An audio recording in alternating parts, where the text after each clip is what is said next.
My name is Shabaka Hutchings. I was born in London, moved to Barbados, where my family is mainly from, at 6. I lived there from 6 until 16, and then moved back to England, continued my education. While I was in Barbados, I started the clarinet at 9, playing all kinds of music, classical to calypso to reggae, not that much jazz, but a little bit of improvisation, just whatever. I played along to the radio a lot. I was interested in just playing songs. When I moved to England, because I was doing the classical grades, I kept on doing classical music and did a degree in classical clarinet at the Guildhall School of Music. Did the 4-year conservatoire course there, and then just started working as a gigging musician, doing whatever gigs I could find. And that was everything from studio session work to kind of standards jazz gigs to free improv gigs. And then gradually started creating my own bands. The first one was Sons of Kemet. Then came a collaboration group, Comet is Coming. And then the last one that was formed was being Shabaka and the Ancestors. So the way I got introduced to Johnny Greenwood was through a trumpet player who I used to play a lot with, Yaz Ahmed. And I played on 2 of her albums, and she was playing with Radiohead at the time. So she played on, I think it's King of Limbs, and did touring around that time. So he started to check out, I think, people that were associated with her, and came into contact with a group that I was playing with at the time called ZU. So he just sent me an email one day saying, hi, I'm Johnny Greenwood. My day job is with Radiohead, but I'm writing a score at the moment. Do you want to come in and do something? And he said he's written a bunch of classical music, but it sounds a bit too restrained, so he sent me all the scores and said, can I just pick through sections and jam with them with a band of my choice? So that's what we did. We went to the Radiohead studios and we just jammed on his music.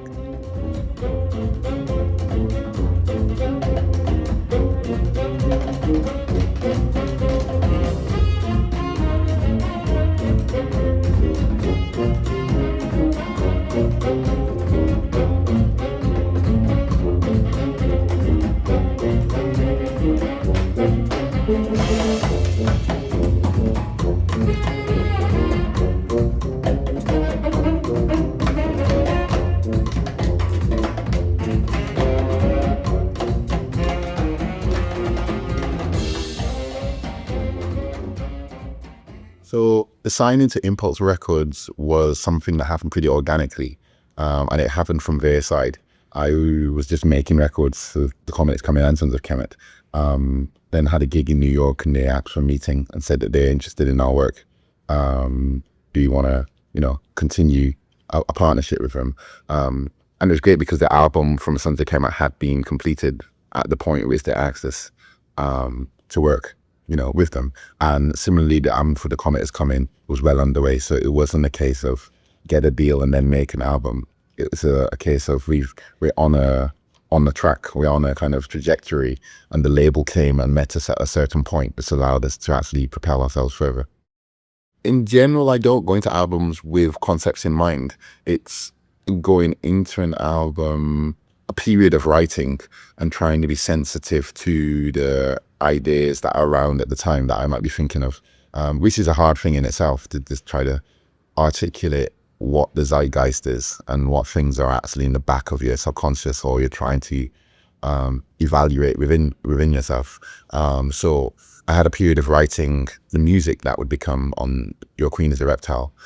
Then it was that kind of long process of trying to depict what my thoughts were. So the first basic question were, who were the female figures that we look up to, and for me that's like the foundational question. Who, if we think back about who are the male figures who give us inspiration, we can name tons of them.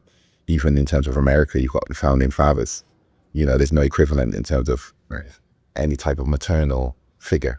So then it was a process of trying to find, this was an individual thing, who are the women that inspire me if I seek out their stories, and trying to find a way to link that to some kind of album narrative, in a way that other people can try to have agency and do it for themselves. And in terms of the kind of Queen is a Reptile, I think it's all kind of gathered into the same place of, once you find your female your lead, in some ways your leaders, historical or otherwise, then it's a matter of appraising the leaders that we have at the moment, you know. And then obviously, ironically, we do have a queen in England, you know, but the kind of proclamation that your queen is a reptile was done to throw the assumption of this system of power into the realm of myth, and kind of say, look, the fact of the queen being anything is a myth that we all live by and we've all decided to abide by on a societal level. So if we just see the myth for what it is as a myth, let's try to see if we can supplant it with some other myths. You know, the myth of, you know, Harriet Tubman being the queen, or Angela Davis, and so on and so forth.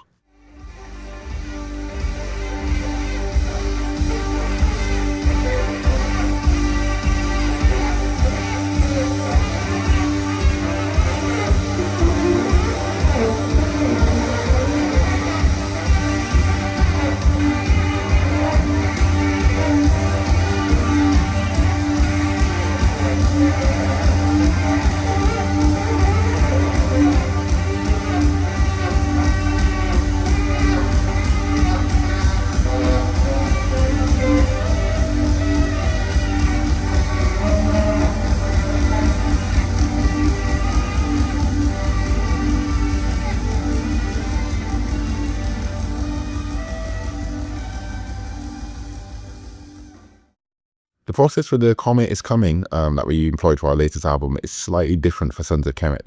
With Sons of Kemet, or even Shabaka and the Ancestors, I write all the music out.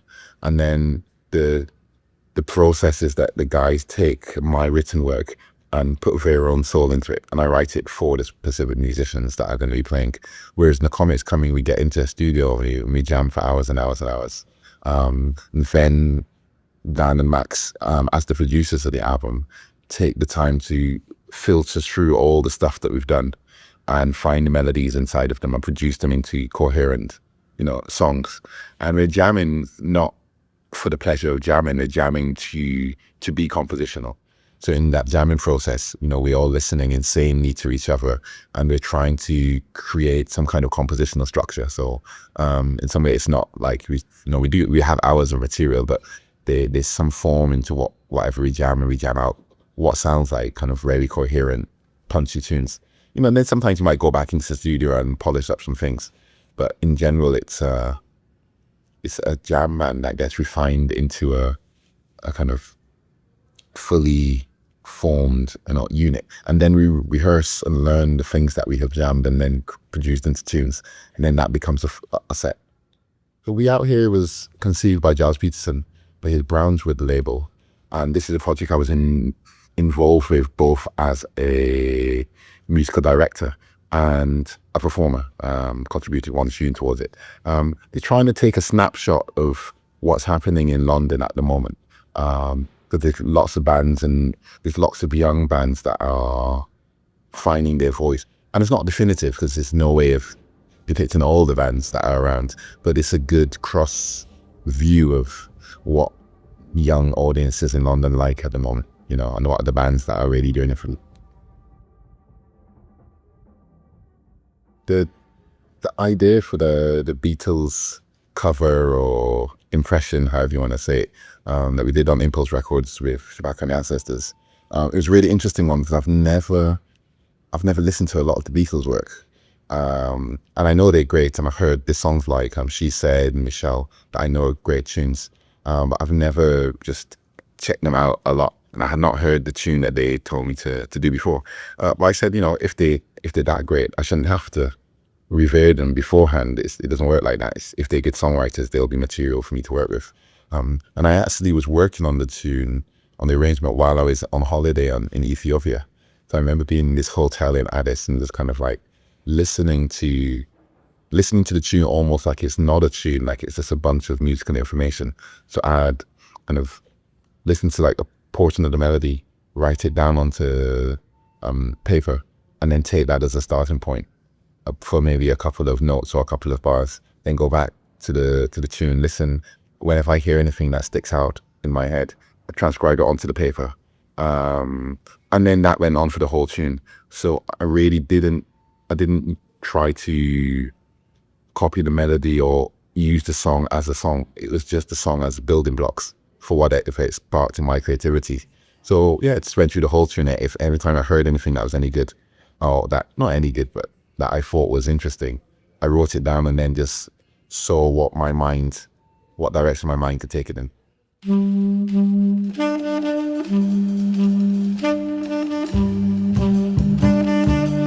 Hi, this is Shabaka Hutchings, and you're listening to KUCR 88.3 FM, Riverside.